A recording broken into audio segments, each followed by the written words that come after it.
सरस्वती इस पुराण में और मनुस्मृति में यह कल्पना है कि ब्रह्मा स्वयं निर्माण हुए। अप्सराओं का नृत्य देखने के बाद में उनका स्खलन हुआ। उसमें से अगस्त्य ऋषि जन्म पाए। अगस्त्य ऋषि ने जब नाच देखा अप्सराओं का, तो उसके स्खलन में से सरस्वती का जन्म हुआ और ब्रह्मा और सरस्वती के मिलन से मानव जात निर्माण हुई। ये भी एक कल्पना है। और पहले डार्विन जब तक हमें पता नहीं था तब तक इंसान कैसे पैदा हुआ, इस सवाल का तो जवाब देना आवश्यक था। और इसलिए पहली बार भगवान ने एक इंसान को निर्माण किया होगा, फिर औरत को निर्माण किया होगा और दोनों से पूरी की पूरी मानव जात तैयार हुई, ये कहना स्वाभाविक था। पहले हम ऐसे मानते थे कि इंसान के यानी मानव जाति के 4 वंश है, लेकिन आगे का हमारा डीएनए संशोधन कहता है कि सभी इंसान मूल अफ्रीका में पैदा हुए और उसमें बाद में ये सब इंसान दुनिया भर में फैलते गए। श्याम मानव चैनल को आपका समर्थन देने के लिए चैनल को जरूर सब्सक्राइब करें। चैनल के नोटिफिकेशन पाने के लिए बेल आइकन भी दबाएं। ज्वाला कश्यप, बिलासपुर, छत्तीसगढ़। इनका सवाल ऐसा है कि जब हिंदू धर्म ये मानता है कि सभी इंसान मनु और शत्रुपा के बच्चे हैं, तो फिर ये जातियां भिन्न भिन्न कैसे निर्माण हुई? भारतीय पुराणों में ये जेनेसिस की जो कल्पना है वो बहुत अलग अलग ढंग से आई है। इसलिए मनु और शत्रुपा के ये बच्चे हैं, ये जो आपने कहा वो एक जेनेसिस की कल्पना नहीं है। जैसे कि ओल्ड टेस्टामेंट में एक ही कल्पना है कि आदम हुआ, ईव हुआ और आदम ईव के संयोग से बाकी के बच्चे पैदा हुए। भारत में भिन्न भिन्न कल्पना है। सरस्वती इस पुराण में और मनुस्मृति में यह कल्पना है कि ब्रह्मा स्वयं निर्माण हुए। उन्होंने अप्सराओं का नाच देखा। अप्सराओं का नृत्य देखने के बाद में उनका स्खलन हुआ। उसमें से अगस्त्य ऋषि जन्म पाए। अगस्त्य ऋषि ने जब नाच देखा अप्सराओं का, तो उसके स्खलन में से सरस्वती का जन्म हुआ और ब्रह्मा और सरस्वती के मिलन से मानव जात निर्माण हुई। ये भी एक कल्पना है, अलग अलग कल्पना है। और पहले डार्विन जब तक हमें पता नहीं था तब तक इंसान कैसे पैदा हुआ, इस सवाल का तो जवाब देना आवश्यक था। और इसलिए पहली बार भगवान ने एक इंसान को निर्माण किया होगा, फिर औरत को निर्माण किया होगा और दोनों से पूरी की पूरी मानव जात तैयार हुई, ये कहना स्वाभाविक था। इसलिए यहूदी धर्म, क्रिश्चियन धर्म और मुस्लिम धर्म, ये तीनों धर्मों में आदम 5वें दिन 6वें दिन ईव पैदा हुई और आदम ईव के संयोग से सभी के सभी ये मानव जात आज की तैयार हुई, ये मानना स्वाभाविक रहा। तो उस बहस को हम छोड़ देंगे कि मनु और शत्रुपा से हुआ या ब्रह्मा या सरस्वती से निर्माण हुआ, लेकिन इंसान तो सभी मूल एक ही है। ये बात तो आपकी सही है।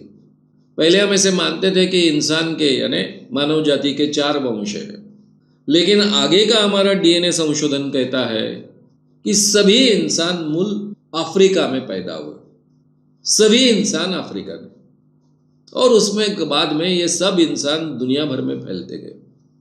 तो आज तो ये सिद्ध हुआ डीएनए टेस्ट के आधार पर कि सभी इंसान एक है, चाहे वो गोरे हो, चाहे वो काले हो, चाहे वो जाड़े ओठों वाले हो, चाहे वो पतले ओठे वाले हो, चाहे वो बड़े आंखें वाले हो, चाहे वो छोटी छोटी आंखें वाले हो, चाहे वो पीली नीली आंखें वाले हो, चाहे काली आंखें वाले हो, सभी इंसान एक ही इंसान की जाति से निर्माण हुए और पूरे दुनिया में फैलते गए। ये ज्ञान जो है वो जो हमारा पुराना ज्ञान था उससे मेल खाता हुआ ज्ञान, ये उत्क्रांति के तरीके से पैदा हुए, किसी भगवान ने नहीं पैदा किए।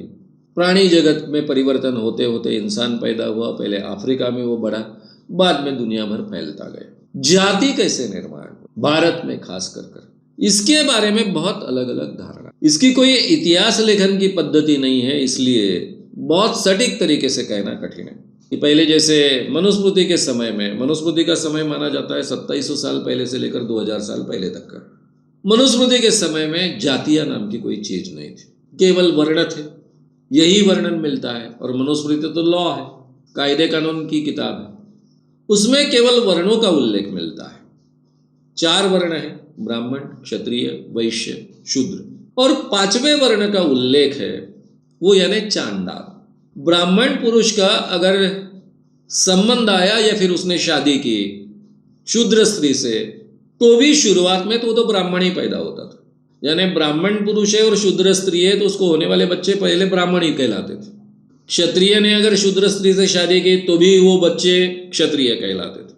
वैश्य ने शूद्र स्त्री से शादी की तो भी वो बच्चे वैश्य कहलाते थे, यानी बाप का वर्ण उसे मिलता था। केवल प्रतिलोम अगर शादी होती है, ब्राह्मण लड़की ने अगर किसी शूद्र लड़के के साथ में शादी की तो ये प्रतिलोम शादी निषिद्ध थी। इसमें से पैदा होने वाला जो व्यक्ति होगा वो चांडाल होगा।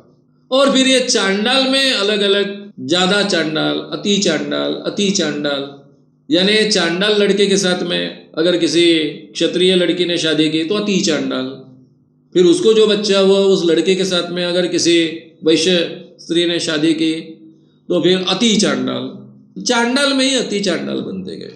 तो टोटल 5 वर्ण हुए, ब्राह्मण, क्षत्रिय, वैश्य, शूद्र। और प्रतिलोम विवाह से, यानी ऊंची जाति की जो स्त्री होगी उसके कारण जो बच्चा पैदा होगा वो चांडाल। ऐसे 5 वर्ण हो गए, जाति नहीं थी। फिर जाति का आग्रह कहां से आया? सावरकर कहते हैं मनुस्मृति का हवाला देकर कि आगे चलकर ये जो बात है उस बात पर बंधन डाले गए, उसके पीछे के कारण कुछ भी होंगे।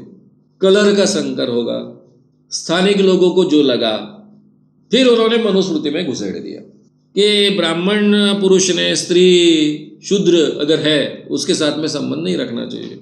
अगर उसकी सास भी लेता है तो उसको नरक में जाना पड़ता है, उसका ब्राह्मण्य खत्म हो जाता है। यानी पहले चारों वर्णों की स्त्रियों से शादी करने का अधिकार है और अभी उसकी सास भी लेता है तो उसको नरक में जाना पड़ेगा, उसका ब्राह्मण्य खत्म हो जाएगा। ऐसे विरोधाभासी बाद में श्लोक अंदर डाले गए मनुस्मृति में। और फिर ब्राह्मणों ने ब्राह्मणों से ही शादी करनी चाहिए, क्षत्रियों ने क्षत्रियों से ही शादी करनी चाहिए, ये बातें उसमें से आगे पनपते गई। ये वर्ण शुद्धि या फिर रक्त शुद्धि का आग्रह शुरू हुआ और धीरे धीरे ये आग्रह इतना बढ़ते गया कि ब्राह्मण ने किस ब्राह्मण से शादी करनी चाहिए, ब्राह्मणों में ही अंतर्गत शादी होनी चाहिए। यानी आज के ज़माने में जैसा बोलेंगे कोकणस्थ ब्राह्मण है, देशस्थ ब्राह्मण है, कराड़े हैं, तो एक दूसरे के साथ में शादी नहीं होनी चाहिए।